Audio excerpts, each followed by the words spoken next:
आज इंडिया में script selection के मामले में सबसे अच्छा कोई है तो वो अल्लू अर्जुन ही है। अल्लू अर्जुन ने अपने करियर में 21 फिल्मों में काम किया है और इनमें बस 3 फिल्में ही फ्लॉप हुई हैं। और जहां दूसरे एक्टर्स को पैन इंडिया स्टार बनना है तो उन्हें बस एक ही नाम दिखता है और वो है राजामौली। वहीं अल्लू अर्जुन ने उनको गलत साबित भी किया। और यही नहीं, राजामौली की हाईएस्ट ग्रॉसिंग मूवी तक पैसे का पहाड़ भी खड़ा किया और इसीलिए आज अल्लू अर्जुन करीबन 300 करोड़ की फीस लेकर इंडिया के हाईएस्ट पेड एक्टर तक बन चुके हैं। तो अल्लू अर्जुन को बचपन में ही समझ आ गया था कि वो उतने लुक में बाकी एक्टर्स को बीट भी कर पाएंगे और इसीलिए वो एक्टर बनने का सपना शुरू में ही छोड़ देते हैं। और उस वक्त अल्लू अर्जुन ने नोटिस किया कि बाकी बहुत सारी कंट्रीज में एनीमे बहुत ज्यादा पॉपुलर था और इंडिया में उनके मुकाबले पॉपुलर होना शुरू भी नहीं हुआ था और इसीलिए वो एनिमेटर बनने का सोचते हैं। लेकिन फिर वो चिरंजीवी की पिक्चर में डांस किए तब अल्लू अर्जुन को काफी एप्रिसिएशन मिली। तब फिर उसने डिसाइड कर लिया था कि बनेंगे तो एक्टर ही बनेंगे। अल्लू अर्जुन को पहली फिल्म मिलने में उतनी प्रॉब्लम भी नहीं आई क्योंकि इनके फैमिली में सब एक्टर या फिल्म इंडस्ट्री से ही जुड़ा हुआ काम करते थे। तो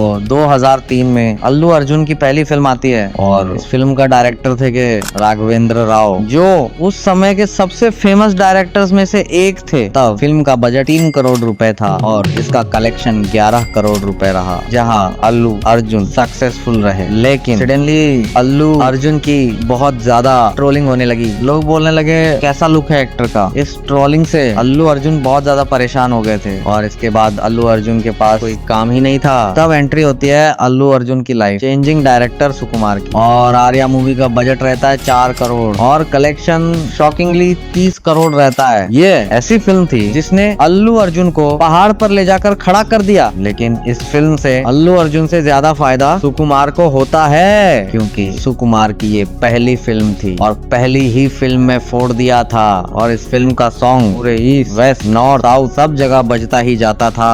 लेकिन फिर अल्लू अर्जुन की नेक्स्ट मूवी में होता है पूरा उल्टा। इस मूवी को बहुत ज्यादा मिक्स्ड रिस्पॉन्स मिला और ये एक एवरेज मूवी साबित होती है। लेकिन फिर इस फिल्म के बाद अल्लू अर्जुन का डाउनफॉल शुरू होने ही वाला था कि उनकी नेक्स्ट मूवी फ्लॉप हो जाती है। ये बहुत बड़ा फेलियर था और ये अल्लू अर्जुन की पहली फ्लॉप फिल्म रहती है। और फिर 2006 से लेकर 2009 तक अल्लू अर्जुन की टोटल 3 फिल्में आती हैं। शॉकिंगली तीनों ही सक्सेसफुल फिल्में रहती हैं जिसमें वीरता और आर्या जैसी मूवीज शामिल थी जो बहुत बड़ी सक्सेसफुल फिल्में थी। जहां वीरता मूवी को दुनिया भर में कॉपी किया गया, बॉलीवुड में हीरोपंती भी इसी की कॉपी बताई जाती है। और दूसरी फिल्म का डायरेक्टर फिर से सुकुमार ही थे और ये फिल्म 22 करोड़ कमा के हिट साबित हुई। इसी फिल्म से अल्लू अर्जुन का डांस बहुत ज्यादा फेमस होता है, यहाँ तक कि ऋतिक रोशन ने भी उनके डांस की तारीफ की। फिर अल्लू अर्जुन की फैन फॉलोइंग बहुत ज्यादा बढ़ जाती है और फिर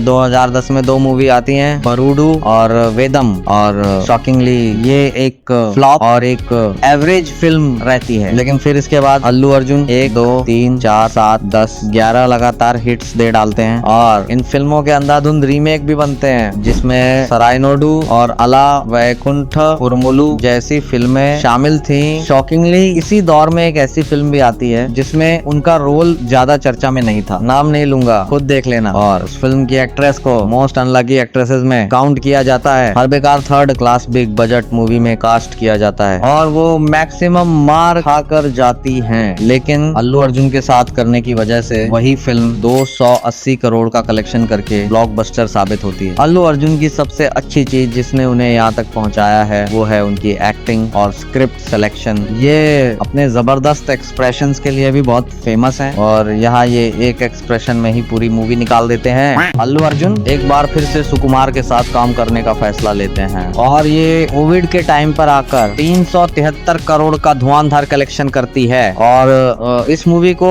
बहुत सारे एक्टर्स और डायरेक्टर्स भी अप्रिशिएट करते हैं और पुष्पा का डायलॉग वर्ल्ड फेमस भी हो जाता है। अगर पुष्पा में बस वो डायलॉग हटा दिया जाता तो शायद ही उतना फेमस या कलेक्शन कर पाता। हम सभी जानते हैं कि एक अकेले डायलॉग ने कितनी हाइप बटोरी थी। फिर इसके बाद 2 साल बाद आती है पुष्पा 2, जिसकी रिलीज से पहले हाइप पूरे 7वें आसमान पर थी। लेकिन रिलीज से पहले इसके डायरेक्टर सुकुमार कंफ्यूज थे कि इसे पैन इंडिया रिलीज देनी चाहिए या नहीं, क्योंकि उन्हें ये मूवी किसी भी एंगल से पैन इंडिया फिल्म लग ही नहीं रही थी। फिर राजा मौली सजेस्ट करते हैं कि इसे पैन इंडिया रिलीज दो, और फिर जाकर सुकुमार मानते हैं। और अगर पुष्पा को पैन इंडिया रिलीज नहीं मिलती तो शायद ये इतनी सक्सेसफुल भी नहीं रहती। लेकिन क्या आपको पता है कि पुष्पा एक इंडस्ट्री में फ्लॉप है? वो इंडस्ट्री है बॉलीवुड।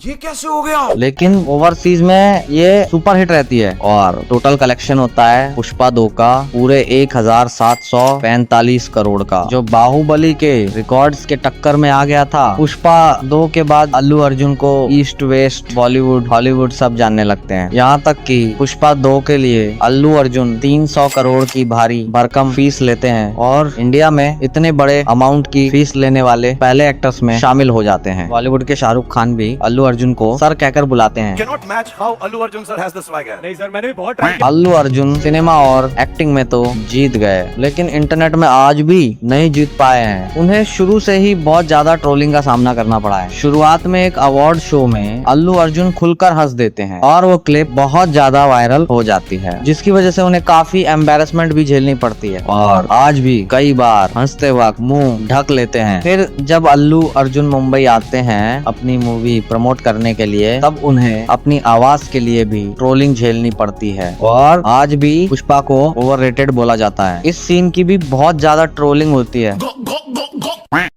लेकिन अब अल्लू अर्जुन की नेक्स्ट मूवी राका सब हेटर्स के मुंह पर ताला लगाने वाली है, जहां इसके डायरेक्टर एटली हैं, और ये दोनों मिलकर कुछ अलग ही दिखाने वाले हैं। और उसका बजट बताया जा रहा है 800 करोड़ रुपए। इसके बाद आएगी अल्लू अर्जुन और लोकेश कनगराज की फिल्म, और लोकेश की अभी तक एक भी फिल्म फ्लॉप नहीं हुई है, और इसका बजट भी 500 करोड़ बताया जा रहा है, जो लोकेश के करियर की सबसे बड़ी फिल्म होगी। फिर आएगी पुष्पा 3, जिसके लिए अल्लू अर्जुन फुल रेडी हैं और सुकुमार स्क्रिप्ट पर काम कर रहे हैं, और इसका बजट भी लगभग 500 करोड़ रहने वाला है। हालांकि इस बार कलेक्शन थोड़ा गिर सकता है, क्योंकि इसे काफी हिट और ट्रोलिंग का सामना करना पड़ सकता है। फिर आएगी अल्लू अर्जुन और त्रिविक्रम की फिल्म, जो एक माइथोलॉजिकल प्रोजेक्ट बताया जा रहा है, और इसका बजट लगभग 1000 करोड़ बताया जा रहा है, जिसकी वजह से बहुत ज्यादा डिटेलिंग से काम किया जा रहा है, और इस फिल्म को कम से कम 2000 करोड़ का कलेक्शन करना होगा। और उससे पहले की फिल्मों को भी 1000 से 1500 करोड़ तक पहुंचना पड़ेगा, और ये सारी फिल्में हैं जो